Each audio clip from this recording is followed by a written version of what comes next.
Hi అండి. మీలో ఎంతమందికి ఉప్పుడు పిండి తెలుసో కామెంట్ చేయండి. ఇప్పుడు పిల్లలకైతే ఈ ఉప్పుడు పిండి పెద్ద టిఫినే కాదసలు. టిఫిన్ అంటే వాళ్ళకి ఇడ్లీ, పూరి, బోండా ఇవే వస్తాయి కదా!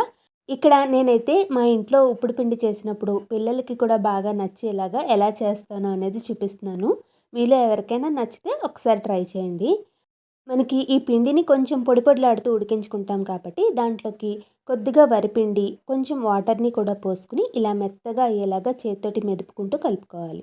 తర్వాత పాన్‌లోకి ఒక 2, 3 టేబుల్ స్పూన్ల వరకు నూనెని వేసుకొని ఈ పిండిని సరిపడా వేసుకోవాలి. మూత పెట్టి లో ఫ్లేమ్‌లో నిదానంగా కాలనివ్వాలి. మనకి దిబ్బ రొట్టె ఏ విధంగా అయితే ప్రాసెస్ ఉంటుందో అలాగే ఉంటుంది. కానీ టేస్ట్ కొద్దిగా డిఫరెంట్‌గా ఉంటుందనమాట. నేనిక్కడ వీడియో తీస్తూ రొట్టె తిరగేయడం వల్ల కొంచెం విరిగినట్టుగా అయింది. కానీ టేస్ట్ అయితే చాలా బావుంటుంది. మీకిదంతా కూడా కొంచెం ప్రాసెస్‌లా అనిపించొచ్చు కానీ, ఈసారి ఎప్పుడైనా పిండి మిగిలిపోతే కనుక తప్పకుండా ట్రై చేసి టేస్ట్ చేయండి. చాలా బావుంటుంది.